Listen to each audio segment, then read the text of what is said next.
isso aí, senhoras e senhores. Estamos começando hoje mais um Vida de Mercado para você. E hoje eu estou aqui com dois convidados muito especiais, que são convidados que atuam e praticam a mentalidade da prosperidade e também da gestão, né? Tem um aqui comigo ao meu lado, Robson. Seja bem-vindo, Robson. Muito obrigado, viu? Prazer estar aqui contigo, Danilo. E também aqui do meu outro lado, Fernando, que também é meu grande amigo. E seja bem-vindo. Obrigado, Danilo. Grande prazer estar aqui com vocês dois aqui nesse bate-papo. E o intuito do bate-papo hoje é justamente abrir a mente das pessoas que estão nos ouvindo, né? Eu sou muito crítico, eu gosto sempre de trazer um contraponto sobre as coisas que são trazidas à mesa, né? Eu acredito que quando a gente só concorda, nós não estressamos e não criamos nada novo, né?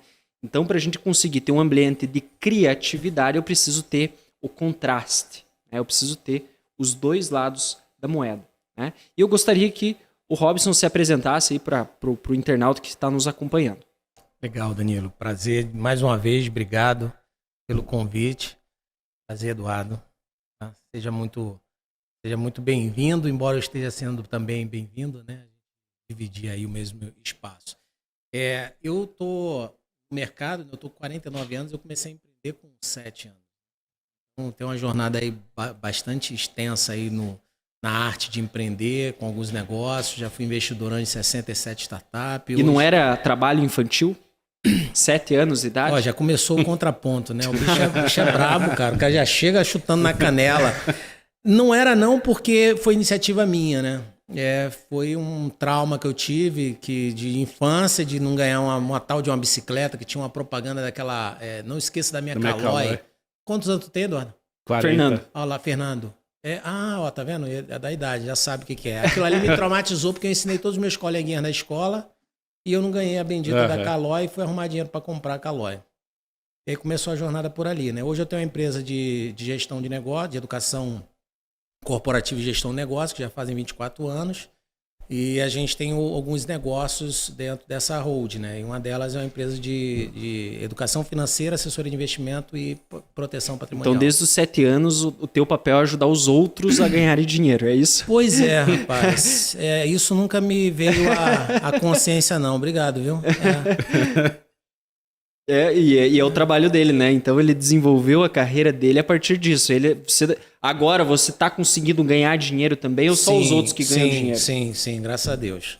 E o que você fez aos 7 anos para conseguir a sua Caloi? Penteei macaco. É mesmo?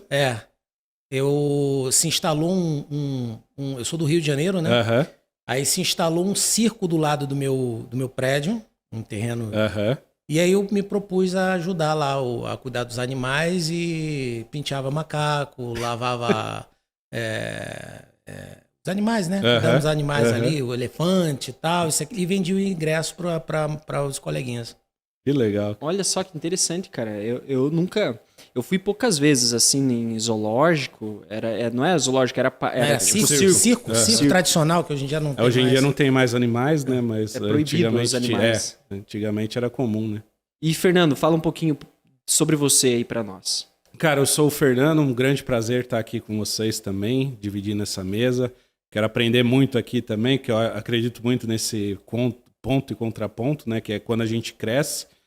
E diferente do Robson, eu não cresci com a mentalidade empreendedora, né? Então até na minha adolescência eu lembro dos meus pais me incentivando ao concurso público, né? Então era mais aquele aspecto da segurança, você conseguir construir uma carreira segura ao invés de procurar o empreendedorismo, né?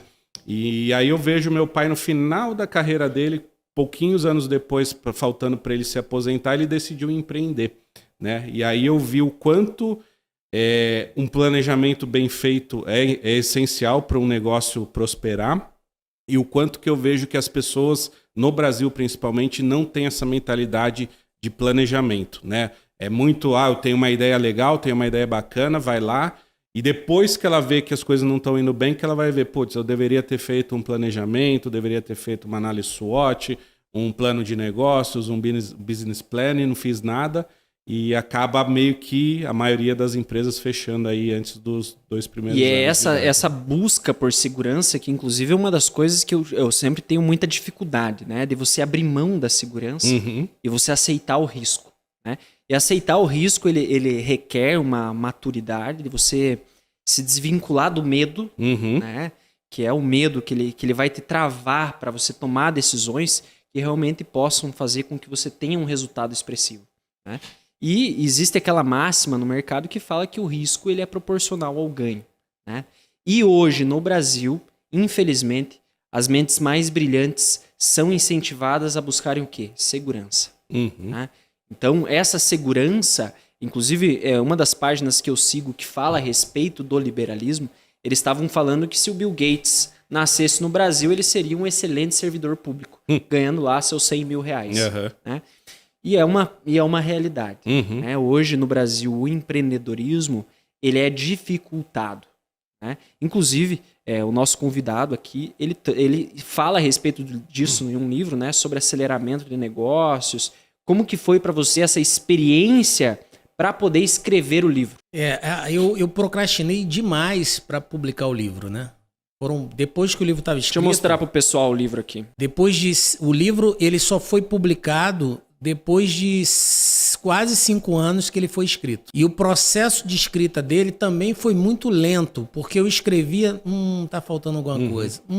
Cada momento que você vai adquirindo experiência, você percebe, cara, é outro momento, é outra situação. Eu já deveria estar na 30ª edição do livro. E eu procrastinei muito por causa dessa meu lado perfeccionismo, né? Que isso é um tremendo de um defeito para empresariar, principalmente no Brasil, né? Quando uma coisa nasce pronta, ela já nasceu morta, né? Já nasceu tardia. Então você tem que ir melhorando. O bom é inimigo do ótimo, né? O feito é inimigo do perfeito. Não estou fazendo apologia para fazer o mal feito. Mas você tem que estar buscando, starta com os recursos que você tem em busca de melhores recursos para que você possa chegar onde você quer. Então o meu processo do livro ele é bem diferente, né? Ele não é o normal, fiz e tal, não. Eu sempre achando muito ruim. Toda vez que eu dava uma boneca do livro para alguém ler, era tanta crítica que tá uma bosta isso aqui, eu não vou fazer. Toda vez que eu tentava trazer à tona a visão de alguém, eu ficava desanimado e aí...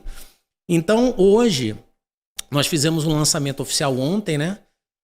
Junto com a Masal 360, foi um sucesso, foram 360... Era para ser 360 minutos de evento, né?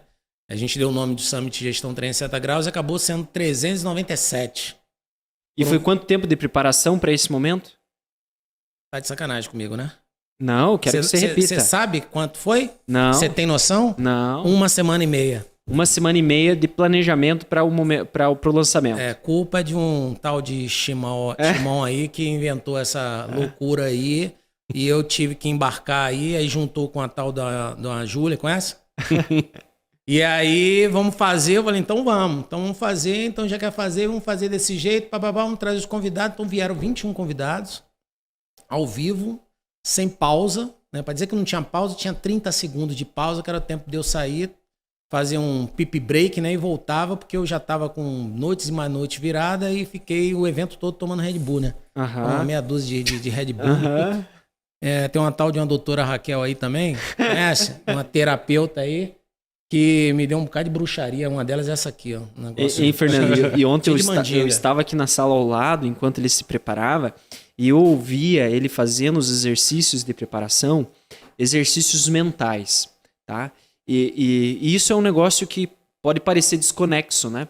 O cara falando de livro, o cara escreveu um livro, teve dificuldade para escrever um livro, deu uma live de 396 minutos e terapia, e às vezes o internauta ele fica meio perdido sem entender, né? O que está acontecendo. Porque eu vejo assim que nós estamos entrando numa era do acesso, né? Onde nós acessamos e nós conectamos. Né? É o momento do compartilhamento, onde nós compartilhamos as coisas. E uma das técnicas que eu aprendi com a Raquel, inclusive eu utilizei hoje no programa, no Pontualizando. Raquel não, é Raquel. Não, é Bruxa Raquel. A bruxa. A bruxa Raquel foi justamente a questão de você mentalizar e de você entregar energia para as pessoas, né? Então você imaginar aquela energia, você transmitindo a energia, né? Você aumentando o seu campo energético para que você possa impactar de fato as pessoas e entregar essa energia. E o Fernando, assim como o Robson, também escreveu o livro, colaborou com alguns livros, né? Sobre quais temáticas você falou ali, Fernando? Então, eu tenho, e até pegando o gancho nisso que o Robson falou, né, da procrastinação de escrita. Eu já tenho 2 livros não completos, solos, né, que eu não lancei ainda, mas vou procrastinando para lançar. Eu participei como coautor de 3 livros, né, então são 2 com a temática de coaching e autorrealização e um com a temática de vendas, né, então eu fui vendedor durante mais de 15 anos, né? Então, assim, a minha expertise de vendas é muito grande. Então, eu participei como coautor de um livro de vendas e 2 livros falando sobre coaching, né? Só que é coautoria, né? Então, são vários autores, cada autor escreve um capítulo, mas ainda tenho a minha pretensão aí de fazer o livro solo também, mas o problema é essa preocupação com o que os outros vão pensar.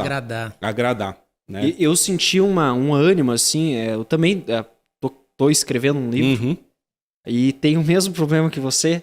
A hora que eu leio o texto, falo, tá faltando alguma coisa aqui, eu preciso complementar, eu preciso deixar mais bonito o livro. Ele tá com 213 páginas hoje, esse livro. Só que, para mim, ele ainda não tá pronto. Para mim, ainda faltam detalhes. E o que me incentivou a escrever esse livro, aí eu quero entender de vocês, o que incentivou vocês, foi quando eu terminei o meu TCC. E eu tirei a nota máxima no TCC. E eu me sentia, eu achava que eu não ia conseguir fazer um trabalho bom. Né? Então eu escrevi, revisei, mandava para os amigos, revisava, fazia exaustivamente escrevendo e sempre buscando a melhor fórmula, né? E de fato, o meu trabalho eu assisti a apresentação dos outros alunos também que falaram a respeito de uma mesma temática. Esse meu TCC eu escrevi sobre como rentabilizar capital utilizando contratos futuros de dólar. Né? Então foi a respeito disso que eu falei. E eu pensei assim, por ser um tema tão técnico, né, e eu não tinha muita experiência nesse assunto, eu tive que me desdobrar ao máximo. E eu percebi realmente uma diferença muito, muito alta entre o trabalho que eu fiz e o trabalho que as outras pessoas fizeram por um fator. Eu executava na prática. Então, quando eu comecei a escrever aquilo, eu observava as coisas do mercado e buscava a teoria para explicar. Né? Ao contrário do que muitas pessoas hoje fazem, eles pegam a teoria e tentam replicar. Perfeito. Né? E aí nós temos uma questão, que é a questão que o Nassim Taleb fala a respeito da antifragilidade e a respeito das teorias. Né? Primeiro, nós constatamos os fatos, depois os teóricos explicam por que aconteceu. Né? E em empreender, eu acredito que é mais ou menos isso. Né? Você vai sentir na prática as necessidades do mercado e vai ter que agir. Daqui 20 anos, algum teórico vai explicar aquilo que está acontecendo e é exatamente esse momento que nós estamos vivendo agora, dessa mudança de comportamento dentro do mundo digital. Né? O Fernando ele trabalha muito na área de protéticos, na área da odontologia, né, Fernando? E você sente isso acontecer? Você sente que o protético, o pessoal da odontologia está antenado ou eles vão levar uma rasteira do mercado?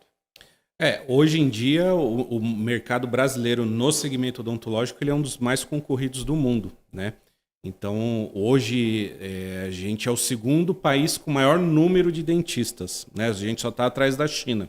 E a China tem, 6 vezes a população do Brasil. Tem 2 bi quase de já chegou a 2 bi? Tá quase lá. Então, quase 10 vezes mais a nossa população. E é o dobro de dentistas. Então, não é 10 vezes mais o número de dentistas. Quantos são hoje no Brasil? 370 mil dentistas. Então, assim, é um mercado muito concorrido.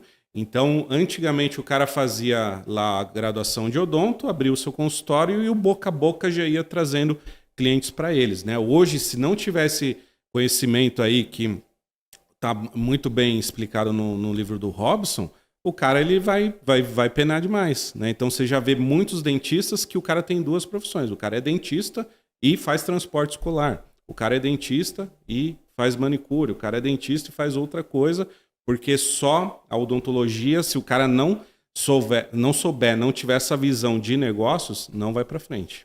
E quando a gente fala de negócios, a gente fala sobre cenários, né? Cenários. O que o cara pode fazer, né, para ele sair da mesmice, né, e realmente ter resultados.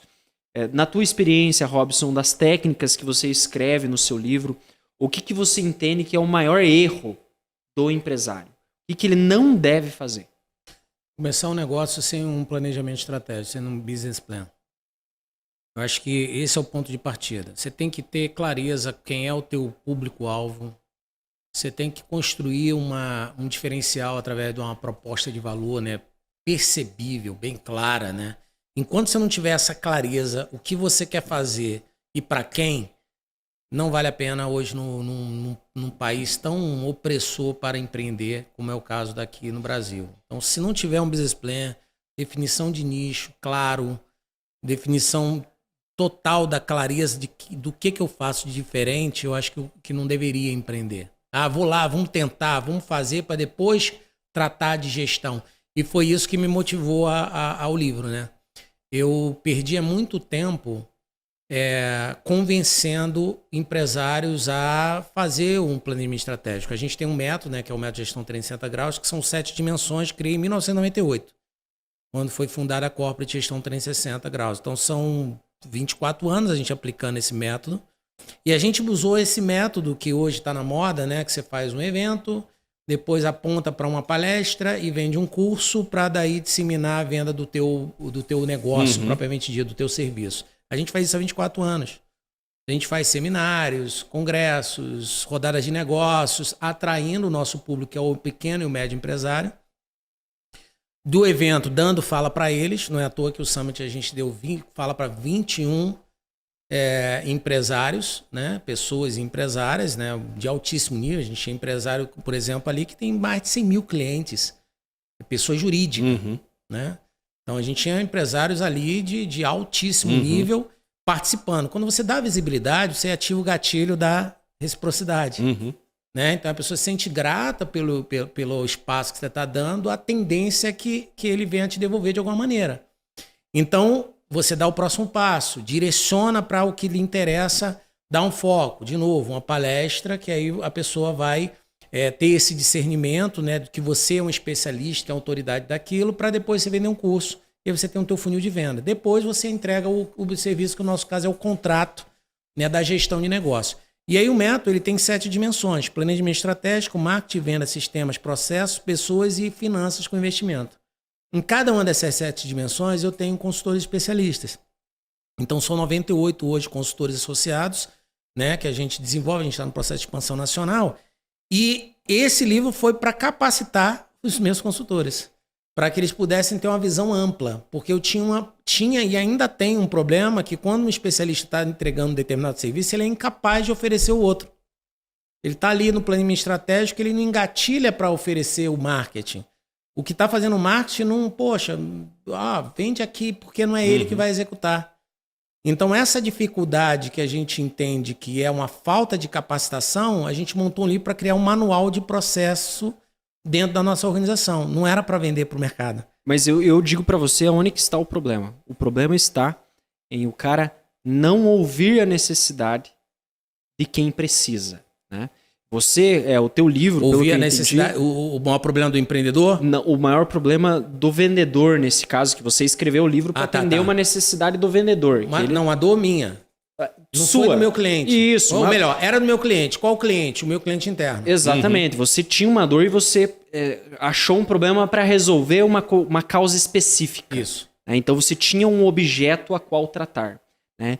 Grande parte das pessoas, ela se apaixona pelas próprias ideias. Perfeito. E não ouve o que o outro precisa. Né? E o mercado, ele premia... Eu só não entendi uma coisa. Você está concordando ou discordando de mim? Eu tô trazendo... Contraponto. Eu já entendi. Não, é o cara do contraponto. Eu só não entendi qual é o contraponto. Não, eu não tô... Eu tô falando o seguinte. Que quando o camarada ele não entende a necessidade do outro, ele não vai conseguir conectar. Perfeito, tá? entendi Então, agora. Entendi. o livro você escreveu porque você percebeu que existia uma necessidade a ser atendida. Minha. Sua. Uma Você dor conhecia essa necessidade. Na verdade, assim, a dor não é nem minha, né? A dor é do meu cliente interno. Do teu cliente interno. O meu consultor associado. Você resolveu um problema. Né? A vida do empreendedor é resolver problemas. Sim. Seja dele, seja do cliente dele. Né? E é aí que mora a recompensa. Né? A recompensa mora no tamanho do problema que você resolve. Perfeito. E hoje as pessoas fogem dos problemas. Né? O cara ele não quer entender dos problemas, ele não quer estressar os assuntos para ele achar soluções, novas formas de fazer, o pensamento lateral da inovação, né? Da criatividade. O cara só pensa assim, eu tenho esse produto, agora eu faço conexão com o que você estava falando. Eu tenho esse produto e eu quero vender esse produto porque eu gosto desse produto e eu vou vender esse produto. Perfeito. E se apaixona no Se apaixona pelas próprias ideias. E é aí que mora o fracasso. Não sabe se vai solucionar algum problema ou não. Exatamente. E eu vejo, Fernando, você pode me dizer se no mercado da autologia também é assim. Né? Eu vejo que grande parte dos negócios eles morrem porque o cara fala assim, eu sou muito bom nisso que eu faço, então eu vou abrir um negócio. E aí entra o que ele falou, que os caras não fazem um mínimo planejamento. Né? Ele simplesmente abre o negócio, porque ele faz uma prótese muito bem, né? E a gente até falava aqui nos bastidores sobre como a habilidade, né? Como que esses caras hoje, os protéticos, como que eles desenvolvem essas habilidades. Né? Comenta um pouco pra gente sobre isso. Não, é exatamente isso. O cara tem a ideia, é um cara bom tecnicamente, né? Ele sabe fazer a parte técnica, mas ele se depara com problemas na hora da gestão. Né? Então, ele começa a ver que a inadimplência dele é um problema para ele. Tá? Mas não é o molde. Não é o molde que está fazendo, não é o como ele está executando aquele serviço. É um problema de gestão. Né?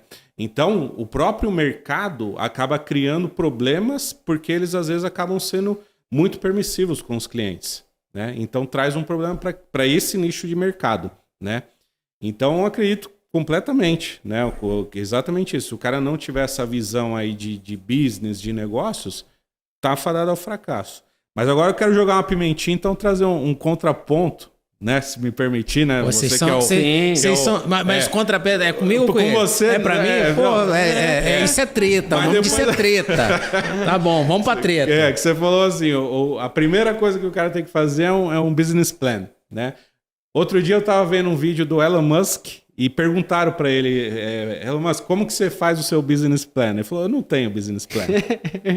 E aí, qual que é a visão de vocês, né? Um cara que é um dos maiores empresários do mundo, acredito hoje que não sei se é o segundo, mas... um dos três mais ricos aí e tal. E ele mesmo afirma que ele não tem business plan. É claro que foi um corte ali, eu não sei todo o contexto, mas queria jogar essa pimentinha aí de... Pra mim é mentira. Pra mim assim... É falácia. Eu acredito que hoje o cara possa não ter, de fato, um business plan. O cara chegou num nível de maestria empresarial que o acesso à informação do cara é tão rápido e a sacação dele é tão ágil que já é o business plan do cara é 3 piscadas de olhos, ele consegue ter uma leitura clara do cenário, entendeu? Porque ele está acumulando um volume de experiência, de informação tamanha que ele não tem que parar. Por exemplo, hoje eu faço um business plan em 30 minutos. Eu pego uma folha do Canva, Business Model Canvas, e 30 minutos eu faço um business plan, claro, simples, né? Uma estampa do negócio. Eu levava 3 meses. Entendeu? Então hoje depois de você fazer muitas vezes, você vai tendo uma velocidade maior. Claro que eu tô falando de uma coisa mais simples, mas é uma coisa que você dá uma ideia, eu bato 30 minutos e falo, cara, essa ideia pode ser boa. Essa ideia aqui, peraí, tá. E são 9 perguntas que eu tenho que fazer no Canvas, né? Você faz 9 perguntas ali, você responde 9 perguntas, bota ali, você tem uma coisa rápida. Eu tô fazendo isso desde 2004. usando a ferramenta Canvas, quando o Alexandre Osterwaldo trouxe isso, ele aplicou isso na Xerox. Eu era gerente de soluções nacional da Xerox e bebi na fonte. Então eu aplico esse método, isso me dá uma velocidade rápida de desenvolver uma linha de raciocínio para ver uma pelo menos, sabe, esse negócio não vai dar certo. Se vai dar certo ou não são outros 500. Então, Fernando, é fácil você se colocar num nível, algumas colocações desses grandes empresários. Eu trabalho 4 horas por dia.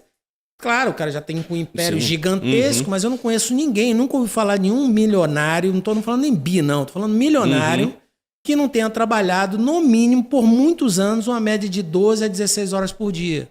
Quem disser isso, eu me arrisco a confrontar, como é que é? Confrontar não. Então, contraponto de dizer o seguinte, mentira, não existe isso, entendeu? Então, eu acho que pode ter sido um corte fora de contexto, pode ser uma brincadeira dele, que ele é um brincalhão, né? Isso é verdade. Ou pode ser o estado da arte, o cara realmente está num nível que não precisa mais de... É o que eu penso. E não é à toa que ele é um dos 3 homens mais milionários do mundo, um dos homens mais ricos do mundo, né?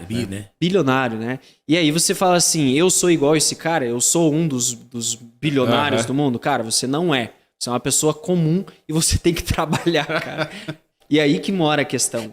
A realidade da teoria, né? Me perdoa concluir uma coisa que você está colocando, que é o seguinte, é aquele velho ditado, não compare os seus bastidores com o palco dos outros, né? Exatamente. Eu vou começar a malhar hoje. Cara, eu não posso pegar o treino do Arnold Schwarzenegger no ápice dele, eu tenho que pegar onde ele não começou. Então, às vezes, a gente consegue ver muita receita de bolo, que é o que eu tive um feedback muito bom nesse livro, que eu contei, quer dizer, contaram me falar na minha equipe, que dos 21, a gente entregou o livro, né? Para cada uma das pessoas para lerem em menos de uma semana. Né? Claro que cada um leu só um capítulo, né? Que foram 8 blocos de 30 minutos, eram 8 capítulos, então foram 3 convidados em cada bloco de 30 minutos. E engraçado que dos 21, 14 citaram o livro, que eles tinham que ler e me mandar uma pergunta que eu quisesse fazer para eles. Para que a gente pudesse ter uma boa dinâmica e não pegar o cara de surpresa, né? Nem eles, nem a nós. Então o negócio ficou bem dinâmico. Então eles tinham que ler, pontuar, parágrafo tal, página tal, me pergunta tal coisa. Eu tinha referência, entregando o jogo aqui, né? Os bastidores, né? Aí eu, perguntava pro cara. Eu lia o parágrafo e dava o contexto. Então ficou legal a dinâmica, né? Dos 21, acho que foram 12 que falaram assim, cara, o mais interessante que é uma leitura que parece um bate-papo, né? Uma coisa prática. E foi esse contexto que eu queria dar e, graças a Deus, a gente está conseguindo, né? Que é a coisa de, cara, não é aquele manual, aqueles 10 passos né? Aquela coisa da fórmula mágica. Não, é a realidade nua e crua do lado bom e do lado ruim de empreender e fazer a gestão do seu negócio. Então, eu acredito piamente, né? A gente já qualificou mais de 50 mil empresários ao longo de 24 anos presenciais, não é online. Online a gente está embrionário ainda, está engateando, apesar de hoje nós sermos o maior produtor de infoprodutos na Hotmart, em quantidade de cursos, que são 31. Não em quantidade de resultado financeiro ainda, né? Mas já é ou seja, a gente tem muito conteúdo ali. Esse livro, por exemplo, ele, quando foi concluído, ele tinha 534 páginas. A editora que falou, não, é muita página para lançar um livro, faz com 270, né? E aí a gente vai pegar cada capítulo e transformar numa série, né? Ou seja, vão ter 8 outros livros, mas esse 9 e o 10º uma autobiografia, né? Então... E sobre isso que você falou, existe uma frase, eu posso estar falando uma besteira quanto ao nome de quem falou essa frase, mas ele fala o seguinte, que se você não sabe uma coisa a ponto de explicar para uma criança de 7 anos é porque você não sabe. E eu vejo que hoje os modelos de ensino que nós temos, eles estão ultrapassados justamente por causa disso. O cara precisa de 5 anos para te explicar como trabalhar. Porra, perfeito. E você sai de lá não sabendo trabalhar. Eu, por exemplo, na universidade, cara... Na teoria, eu deveria desenvolver um planejamento estratégico que durasse 10 anos. Eu tinha que prever os próximos 10 anos, criar o passo a passo, o planejamento dos próximos 10 anos e executar piamente o que aconteceu para eu descobrir o resultado daqui a 10 anos. E aí eu fui num evento de vendas há uns 4, 5 anos atrás, não vou lembrar, aqui em Curitiba, inclusive. que falava, o Gazinho, o dono da Gazinha, aquela loja de imóveis, ele estava lá falando a respeito da empresa. E uma das perguntas era justamente esse: qual era a periodicidade que ele fazia os ajustes de planejamento, né? Então não se fala assim, você fez o planejamento de 10 anos e como que tá o planejamento? Não, é em qual a periodicidade que você ajusta o planejamento, né? Para alinhar a rota. Exatamente. Por quê? E assustem, você acha que quanto tempo ele demora para fazer esse reajuste, Fernando? O ideal seria anualmente, pelo menos, acredito eu. Antes da pandemia, ele já fazia um ajuste a cada 6 meses. Antes da pandemia. Imagine agora que nós temos uma aceleração nos processos, né, aonde se torna mais necessário a condensação do conteúdo, né? O cara não pode ler 700 páginas, cara. Ele precisa de uma pílula do conhecimento para resolver o problema amanhã. É amanhã que ele tem que resolver o problema. Não é daqui 10 anos. Daqui 10 anos já foi. Eu nem sei como que vai ser o mundo, né? Então, a teoria da prática, ela está muito descolada. Ela está muito descolada, principalmente dentro dos modelos de ensino tradicionais, né? E aí, a gente tem um espaço, né, um espaço completamente inexplorado, que são para os experts. São os experts, aquele cara que entende do assunto, ele conhece os problemas do seu mercado, só que hoje ele não tem suporte, né? Ele não tem suporte que a empresa, que a indústria, que todo aquele aparato que demorava 10 anos para se mexer, né, o transatlântico demora para se mexer, qualquer curvinha ele demora, né? Então hoje a necessidade de enxugar, de espremer, né? E aí eu pergunto pro Fernando agora, né, a respeito do planejamento, que se jogou nós no fogo aqui, a gente falou que tem que fazer planejamento. Eu quero complementar, né? E agora eu quero saber de você, o que se percebe do cara que faz o planejamento e do cara que não faz, né? Aí a gente coloca o contraponto, né? Isso que eu queria falar, porque eu joguei aí a bomba do Elon Musk, né? Porque eu concordo com esse pensamento de que tem que fazer, porque eu tenho na prática por um familiar meu, pelo meu pai, né? Meu pai, ele tem uma administradora de condomínios, ele é auditor, ele é contador de formação, né? Então ele foi auditor de banco muitos anos, e aí ele já fazia a contabilidade do condomínio onde eu cresci, e ele decidiu abrir uma administradora de condomínio. Só que ele fala assim, cara, eu sou contador de formação, eu não tenho uma formação em administração. Então ele foi fazer a faculdade de administração para abrir a administradora, para ter um CRA de administração.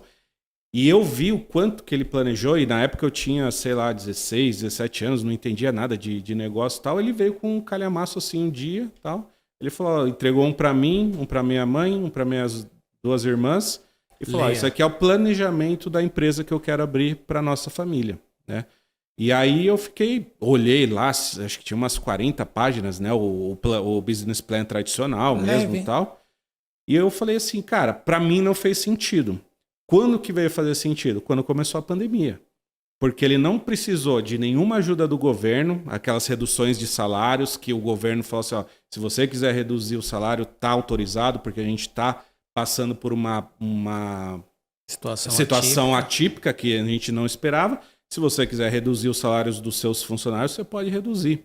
Se você quiser deixar de pagar os impostos, você pode deixar de pagar, porque o governo falou assim, a gente precisa manter a economia ativa. E meu pai não precisou de nenhum desses recursos que foram dados. Por quê? Porque lá atrás ele começou do jeito certo. Ele fez o planejamento. Então, assim, ele nunca precisou de empréstimo, por exemplo. Coisa que é difícil a gente ver em empresários, né? Uma vez ou outra vai acontecer uma dor de barriga que você vai precisar de um empréstimo. Nunca precisou, né? Então eu vejo assim o quão foi importante ter essa visão de, cara, vamos pensar um pouquinho para não cometer um erro lá na frente, né? E aí que a gente abre espaço para entender os ciclos econômicos, né? Entender, por exemplo, a necessidade de tomar crédito. Nós estamos no pior período hoje para tomar crédito. As taxas de juros hoje no Brasil, elas são, talvez, eu possa estar falando besteira, mas se eu não me engano, nós somos o país com maior juro real no mundo, né? que é onde a taxa de juros supera a inflação. E hoje, para o empresário que está com a corda no pescoço, se ele precisar tomar crédito, ele simplesmente está pondo mais fogo está pondo mais lenha na fogueira. Né? Por quê? Porque o crédito está caríssimo. O risco dele quebrar hoje é maior. Por quê? Porque hoje quem sobreviveu no mercado? Os fortes. Aquele cara que tinha peso, tinha gordura, ele estava preparado. Né? Ele estava preparado para a guerra. E aí que eu falo de você abrir a tua visão para entender os ciclos econômicos. Porque não é de hoje que as crises acontecem. Não é de hoje que as empresas quebram. Né? Não é de hoje que falta gestão nas empresas no momento de crise. É o momento de você comprar várias empresas, o momento de você encher os bolsos, que é aí que existe a grande rentabilidade. Inclusive, um dos operadores de mercado que eu gosto de acompanhar, um deles, ele fala o seguinte, que ele gosta de operar o erro do outro. Ele gosta de, quando ele está analisando o mercado, ele gosta de perceber, ele já conhece as falhas do mercado, como que as pessoas se comportam, e ele opera justamente o erro. Ele fica esperando você vacilar. No momento que você vacila, ele vem e te abocanha. Né? E as pessoas romantizam a vida. Elas pensam que o mundo é lindo, que vem o Papai Noel todo final de ano, o 13º vai chegar, Papai Noelzinho. E quando você é confrontado com a realidade do mercado, você fica em choque. Né? E você que trabalha, o Robson trabalha com isso há muitos anos, né, Robson? Quantos empresários você já viu falir?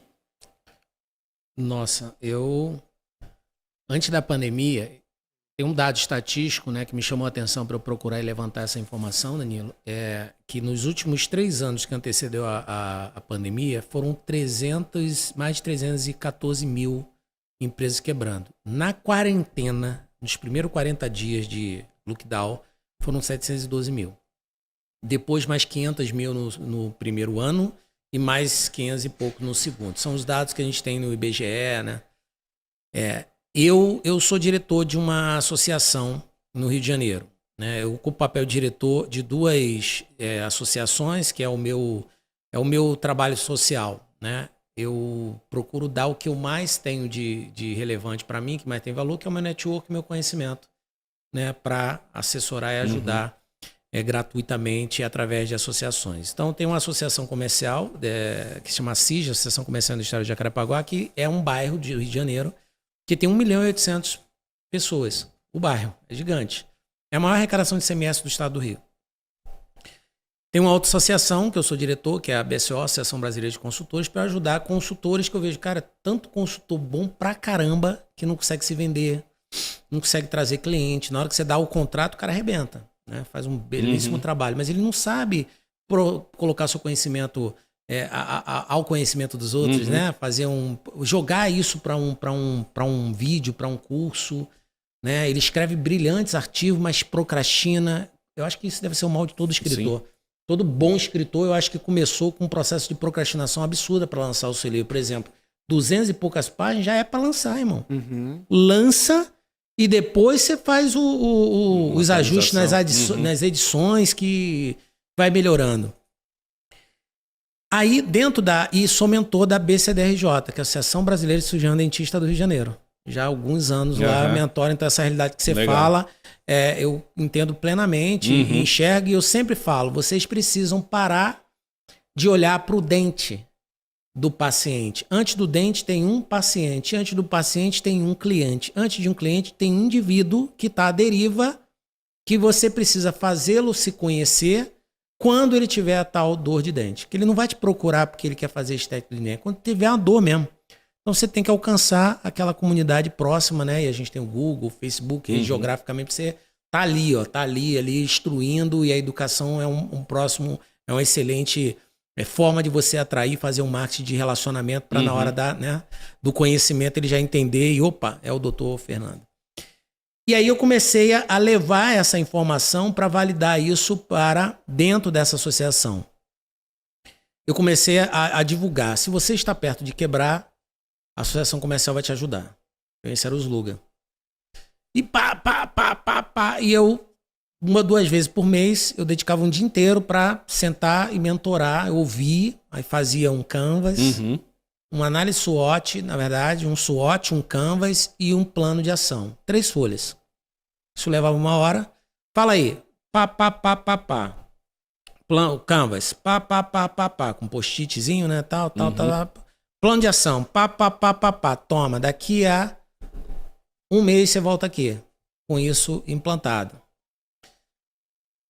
Em um dia que eu atendia 12 pessoas, 8 pessoas, que às vezes vinha e eu atendia 2, 3 ao mesmo tempo, né, para fazer, conseguir dar conta. Então era 8, 7, teve um dia que tinha 12. Num dia que teve 12 pessoas, 9 dos 12 falaram em suicídio. Caramba. Dos quais 2 tentaram suicídio.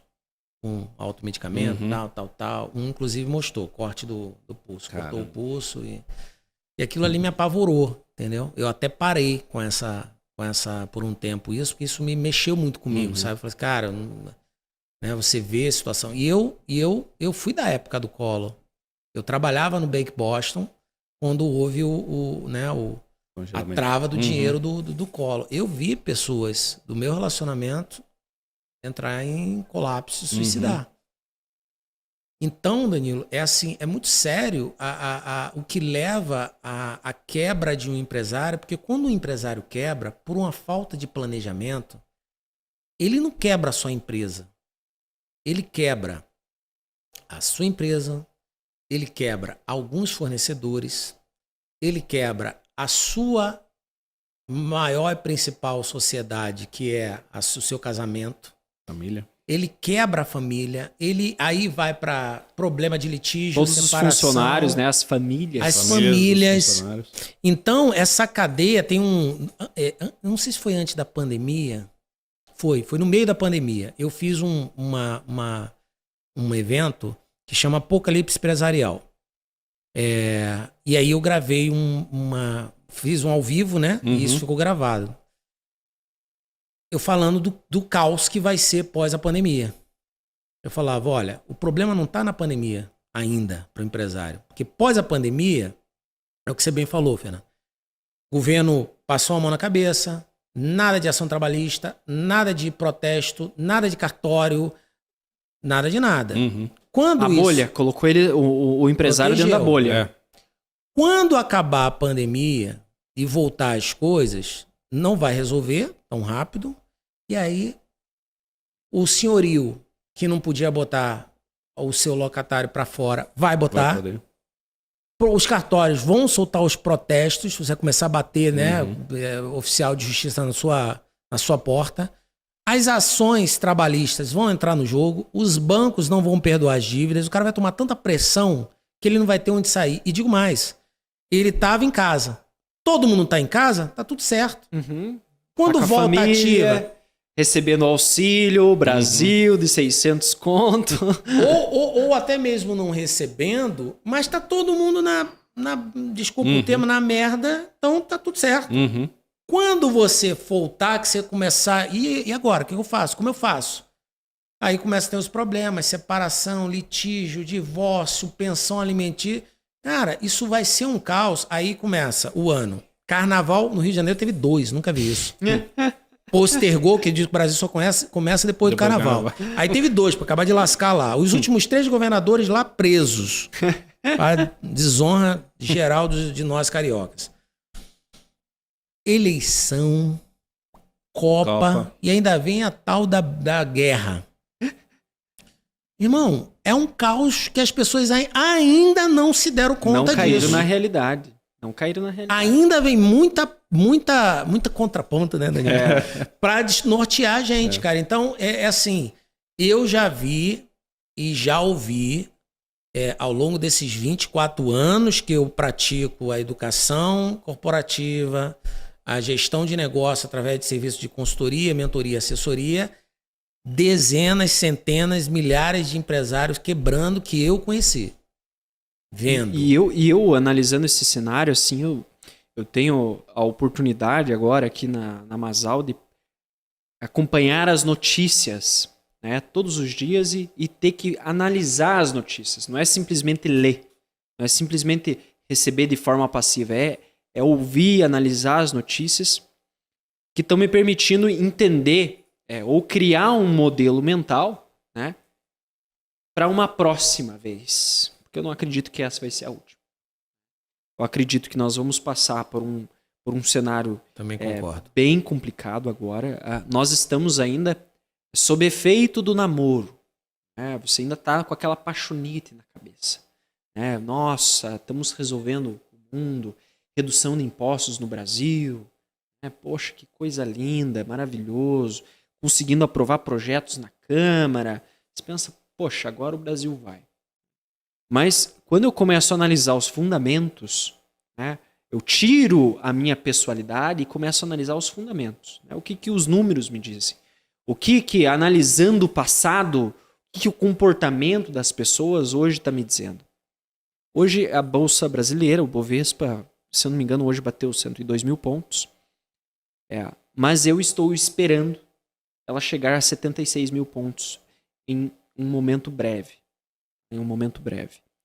Agora nós estamos em um ponto de inflexão de mercado, que é o ponto aonde aqueles que vão quebrar, eles vão ser extirpados no mercado. Com certeza. Eles vão ser extirpados no mercado. E aquele que estiver preparado, esse cara ele vai performar no mercado muito bem. Vão ter muitas oportunidades, muita coisa nova.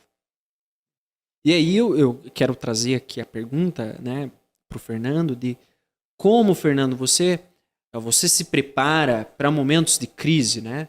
Você já passou por momentos de crise difíceis, que você falou assim, cara, se eu pudesse eu arrancava meus cabelos hoje, né? Você ainda tem cabelos. Sim.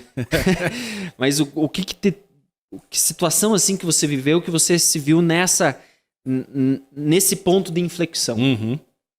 Isso é natural de qualquer empreendedor, né? Eu acredito que até Então não é para se descabelar, é natural. Todo mundo vai passar por isso, né? Vai ficar careca. Principalmente pelo que o Robson falou. No Brasil é dificílimo você empreender no Brasil. Parece que o país, o governo, não quer que você seja um empreendedor de tantas dificuldades, tantas barreiras que existem, né? Só que o que eu acho interessante, né, pegando o gancho no que o Robson falou, ele vai lá, faz uma análise SWOT, faz um canvas, só que o que eu vejo... O que é a análise SWOT? Para explicar para o pessoal que não conhece. Análise SWOT é você analisar 4 pontos do negócio, que é você analisar os pontos fracos, os pontos fortes e as oportunidades e ameaças, né? Então, pontos fracos e fortes internos do negócio, o que você tem de fortaleza e fraqueza dentro do negócio, e oportunidade e ameaça no mercado. O que o mercado pode te trazer de oportunidade ou ameaça, e principalmente pelos pontos fortes e fracos que você tem. Então, a gente analisa esses 4 fatores aí.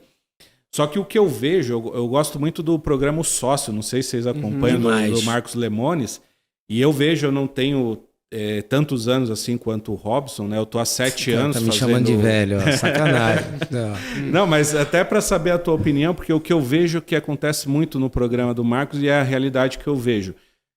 O cara vai lá, vê por que o negócio do cara tá quebrando, traz a solução, fala, o seu negócio tá quebrando por isso, isso e isso, para você sair daqui e mudar o jogo, você tem que fazer isso, isso e isso. E chega no final do programa, muitos dos empreendedores que chamam o cara para solucionar não colocam em prática aquilo que ele está falando. Que eu acredito que aí é uma inflexibilidade, talvez cognitiva, comportamental, da pessoa falar assim, cara, eu criei isso aqui, então se eu acredito que essa luz tem que ser quadrada e não redonda, vai ser quadrada e não redonda, não importa o que você fala.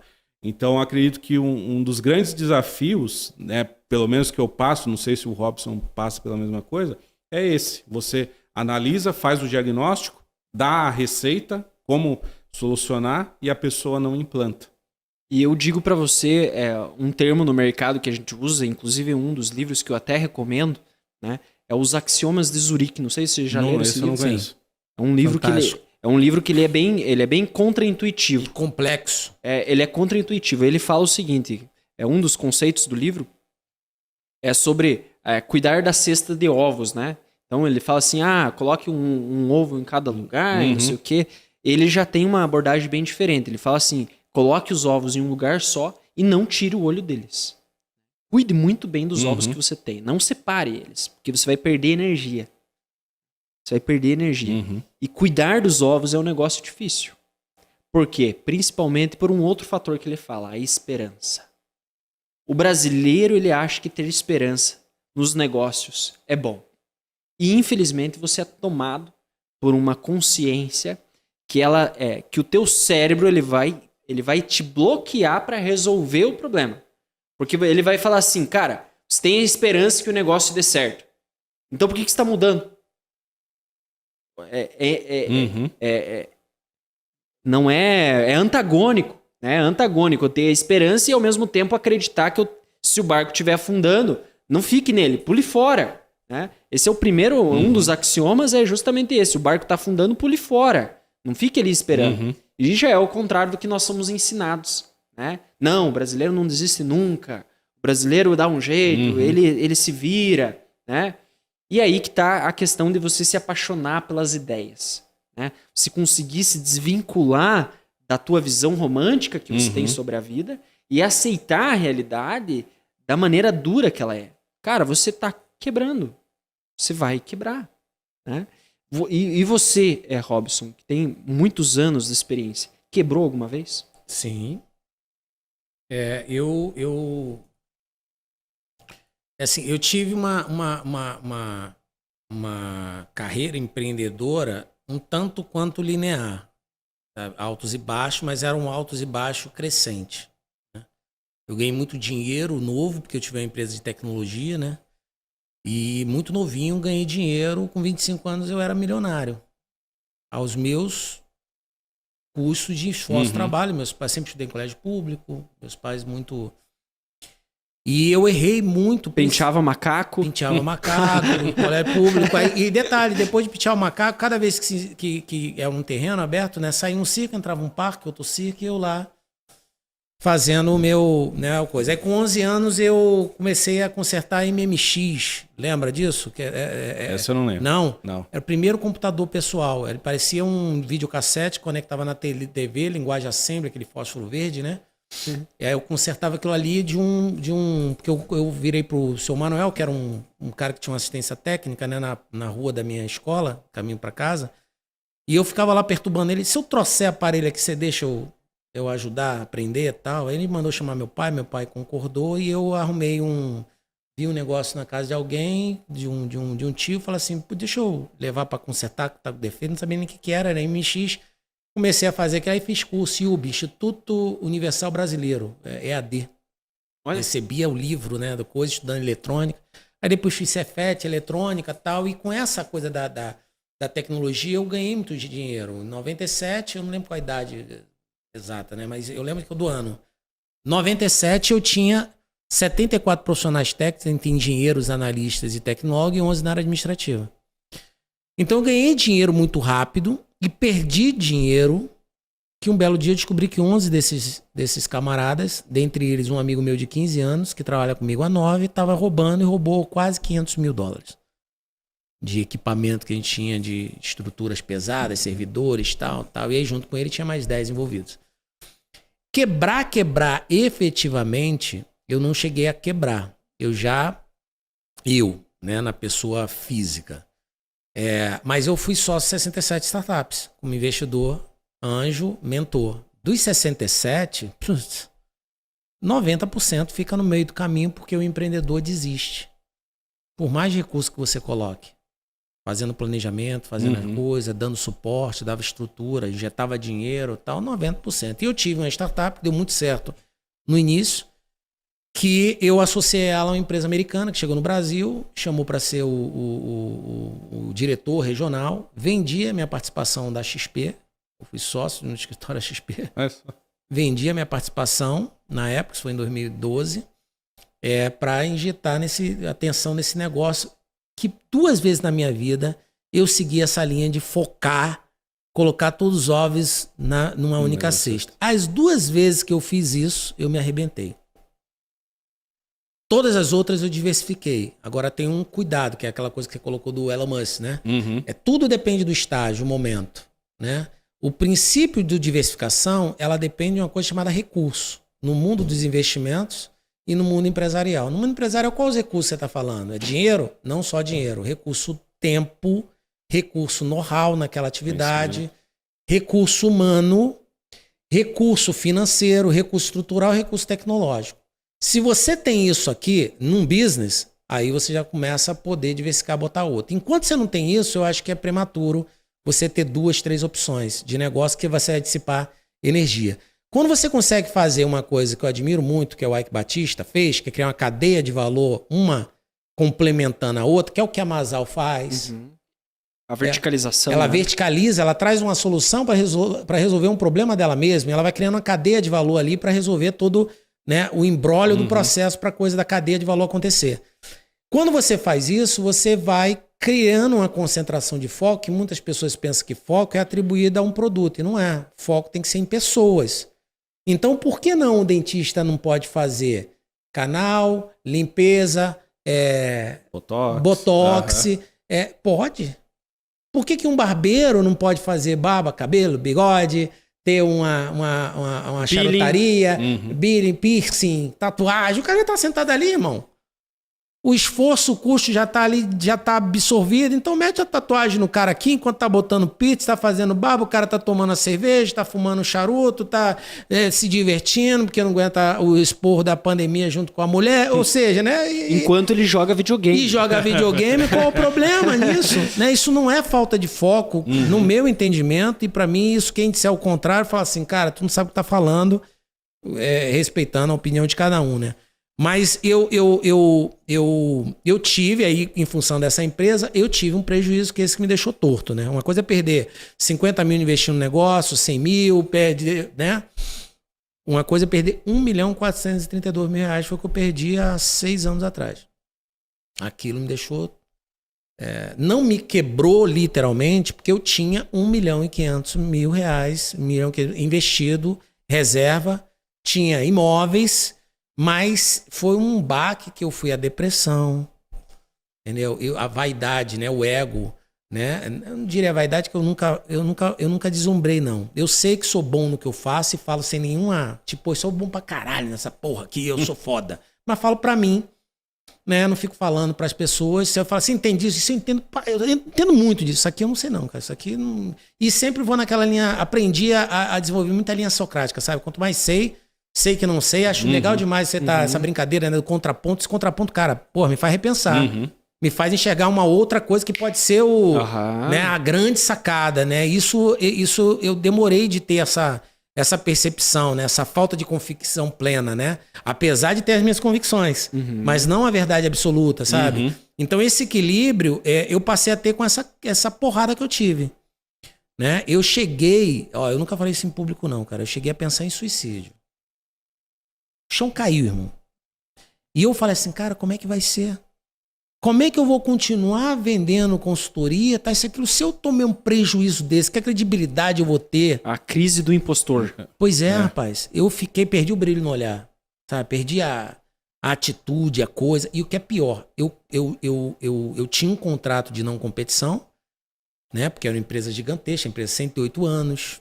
3.500 agências, 100 mil advisors. O advisor é o profissional que ele é assessor de investimento, atua na parte de investimento e atua no mercado imobiliário, né? E o americano tem muito existem números, esqueci o nome, mas são centenas de milhares de profissionais que têm essa dupla certificação de movimento do mercado financeiro e mercado imobiliário. Eu tinha, e era um pré-requisito disso, da empresa. A empresa, no ano retrasado, 274 bilhões de dólares, né, de VGV. Eles compraram a Prudential, para vocês terem ideia, e o Warren Buffett foi lá e tomou na negociação final. São gigantes. Eu tinha uma multa de 10 milhões se eu falasse do mercado financeiro e imobiliário. Falasse. Que era o teu negócio principal, né? Não podia falar nada. Uma situação dessa aqui, que você está me perguntando, se eu estou falando, não estou falando de negócio imobiliário e financeiro, mas quando eu estou tecendo a minha... porque investimento financeiro, imobiliário, multa, 10 milhões. 10 Então milhões. imagina, tomei na porrada de 1.432.000 e alguns centavos e ainda 10 milhões. Pra mim a vida ali tinha acabado, entendeu? Então esse pra mim foi o pior momento assim que eu sofri, e aí retomar e recomeçar do zero. E Fernando, o que você acha que é, numa situação como essa, pra onde que o cara tem que olhar? O cara tá no fundo do poço, ele percebeu as pessoas roubando ele, as pessoas que estavam próximas a ele roubando, né? Ele está sob a responsabilidade de um contrato onde ele não pode desenvolver a atividade que ele desenvolvia. Parece até um labirinto, né? Parece um labirinto. Você já teve numa situação parecida com essa? Já não como empresário, mas como pessoa física, né? De não perder tanto dinheiro assim por roubo, mas por não saber lidar com o dinheiro, né? Então, assim, venho de uma família de classe média baixa, né? Então, assim, nunca passei fome, né? Graças a Deus, não sei o que é não ter um dia o que comer, sempre tive o que comer. Só que eu tive uma oportunidade de trabalhar numa empresa brasileira que abriu uma filial em Portugal, né? Então, tive a oportunidade de morar 4 anos em Portugal. E essa empresa, ela bancava tudo para mim. Então, meu aluguel, conta de água, luz, todas as despesas a empresa custeou nesses 4 anos que eu fiquei lá. E aí, então, tinha lá uma renda familiar de por volta de 5 mil euros, e para Portugal é uma renda gigante, porque o custo de vida lá é baixíssimo. Então, imagine você ter, sei lá, uma renda de 20 mil reais, você não se preocupar com aluguel, com nada, e você tem 20 mil reais para usar. Nem com saúde, nem com segurança. Nem com saúde, nem com segurança. Não tinha convênio médico lá, para vocês terem uma ideia, porque quando precisava de saúde, eu usava a saúde pública, que era excelente, né? Então, eu fiz as contas, né? Depois que eu perdi o dinheiro, eu falei assim, cara, o dinheiro foi. E aí eu falei, deixa eu ver quanto que eu ganhei. Então, foi 270 mil euros em 4 anos. Vezes 3,80, que era a média do euro naquela época, dá 1.037.000 reais. Então, eu falo assim, cara, imagine você em 4 anos ganhar 1 milhão, não ter preocupação nenhuma com gastos, e o dinheiro foi. Né? Então, assim, o que eu acredito que o maior problema do Brasil é não ter educação financeira. Eu não sei vocês, eu não aprendi em casa. Meu pai bancário, foi a vida inteira bancário, mas eu nunca tive assim, o que é ativo, o que é passivo, o que é um investimento, né? Não tive na escola, então assim, a gente não aprende a lidar com o dinheiro. Então, quando o cara se vê nessa situação, você fez essa pergunta, eu lembro do livro Em Busca de Sentido, que conta a história não sei se era um judeu, né, um médico, que ele foi para o campo de concentração nazista e ele viu a esposa e os 2 filhos serem executados no campo de concentração. Então, assim, putz, imagina uma dor desse cara ver a esposa e os 2 filhos. Então, assim, praticamente a vida não foi... Acho que um baque desse é muito 10 vezes pior do que um financeiro, né, uma perda de dinheiro. E o livro, ele conta como ele conseguiu achar uma solução para sair de lá, ainda ver um propósito, ainda ver, né, um sentido em tudo aquilo que ele estava buscando. Então, o cara que está nessa situação é mudar esse prisma E o que fez ele sair do campo de concentração? Foi uma pergunta. O cérebro é como um computador. Você faz uma pergunta, o cérebro vai achar uma resposta. Então, todo dia ele se perguntava, como eu posso sair desse campo de concentração vivo? Como eu posso, todo dia, um dia a resposta veio. Que foi, ele percebeu que os alemães pegavam os corpos e jogavam num caminhão, e aquele caminhão saía do campo de concentração e levava, não sei para onde foi, para onde ia. Ele falou, vou jogar ali. Então, os corpos todos numa vala, ele se jogou lá no meio daqueles corpos, se fingiu de morto, jogaram ele junto com os outros corpos no caminhão e ele saiu daquele campo de concentração vivo. Então, às vezes, né, o que o Robson falou, muitos pensam em suicídio, pensam, cara, acabou o chão. Eu acho que se você fizer uma pergunta, o teu cérebro ele vai te trazer uma resposta. Agora, qual pergunta que é aí que a gente precisa... Eu posso te ajudar, você me permite? Deixa eu só trazer um adendo aqui, que eu percebo que para você conseguir lidar com isso, você tem que trabalhar fatores emocionais. Fatores psicológicos. Né? A educação financeira não é saber fazer contas, né? Parte do princípio de você ter um preparo psicológico para você tomar essas decisões, né? Pode falar. Eu vou te dizer qual é essa pergunta, que eu acredito. No ápice dessa minha crise, né? Existencial, literalmente. Eu só não entrei, não sucumbi, porque na época eu estava numa qualidade de vida assim sensacional, trabalhando muito, mas eu ia de manhã pra praia, eu ia pra academia, meio-dia ia almoçar, perto de tudo andando, né? Casa, um do escritório, tal, ia jogar futevôlei na praia e à noite ainda ia correr, tal. Então eu tava com a atividade física muito, a condição ativa. física muito ativa. Então a cabeça queria ficar na cama, que nem uma lesma, né? Mas o corpo estava reagindo. Então isso me ajudou muito a questão da saúde física, né? Mas num determinado momento eu descobri uma fala de um cara que, por sinal, tem 3 anos que ele não posta nada na internet, que chama Gabriel Goff. Eu gostaria muito de encontrar esse cara e apertar ele, dar um beijo nele, um abraço nele e falar, meu irmão, tu salvou minha vida. Eu não lembro exatamente qual foi o vídeo que ele falou, qual o nome do vídeo, em que ele fala literalmente o seguinte, a grande sacada virada no meu jogo foi quando eu descobri a pergunta mágica, e ele cita o nome da pessoa, né, que lança essa pergunta, né, que é qual o seu porquê, do Simon Sinek. Ele faz essa citação e fala, a grande sacada de você não... E foi o meu caso, né? Eu pensei mesmo, não foi uma ideiazinha, sabe? Sabe quando você começar a ter... você projetar o seu suicídio, você planejar o seu suicídio, não foi um súbito. Foi uma convicção que eu falei, como é que eu vou fazer, como é que... E isso, qual os pós e os contras, e pensando na minha mãe, no meu pai, pensando na minha filha, que a mãe dela falou, você não vai ver mais sua filha, tá? E deixou literalmente 2 meses sem ver, né? Porque se você, que eu falei pra ela, vai ter que baixar a pensão, mas não se preocupa, porque não sei o quê, não, 10 milhões, e vou tirar a tua filha do teu nome, porque senão a dívida vem pra ela. Eu falei, pô, então você tá... Meu advogado, então troca advogado, que tá mal te orientando, não é bem assim e tal. Mas, ou seja, tanta coisa acontecendo, mas eu descobri 2 sócios me roubando. Um belo dia entra a polícia no escritório pra me prender por pensão, e eu falo, porra, mas eu não tô devendo pensão, o que é isso, irmão? Não sei o que, isso, aquilo, parará, nunca devi, não tô devendo, o que é isso? Só que você não entende. Era o meu sócio, o outro, que tava devendo pensão, que eu tava pagando a pensão dele pra ajudar ele, porque o cara gastava, só que era o dono, o cara foi, ele achou que era eu. Eu falei, pô, meu irmão, eu sou branco, o cara é negão, o cara, pô, nada a ver. Eu falei, irmão, tu não vai vir mais pra cá pro trabalho aqui, pô, que isso? E é assustador, porque eu tinha acabado de ter um conflito com ela, vem mesmo, pra prender, e, pô, passe aquilo, uma situação que você, meu, pera aí, mano. E aí começa a tomar porra tudo que é lado. Uma semana depois tô saindo com o carro, pum, numa Porsche. Um cara, uma S10 toda acabada, me imprensou, bati no fundo de uma Porsche, meu carro tava 12 dias de seguro vencido, sem que eu soubesse.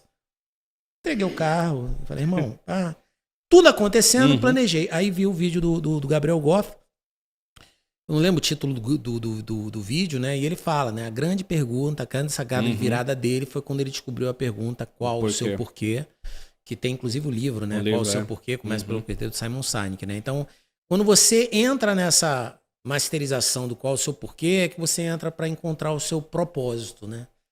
E aí as coisas começam a tornar a coisa mais clara, né? Quando você traz para a realidade do cliente, que você bem falou, Danilo, que é a coisa de você deixar claro o que você faz.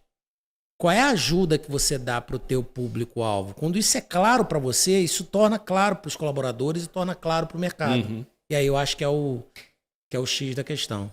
Sim. Essa conexão com propósitos, né? Dentro do judaísmo existe uma fala que é a seguinte: arranja o mestre e segue-o. Porque a experiência prática, quem já viveu aquilo, ele tem casca. Né? O cara tem casca para aguentar o negócio.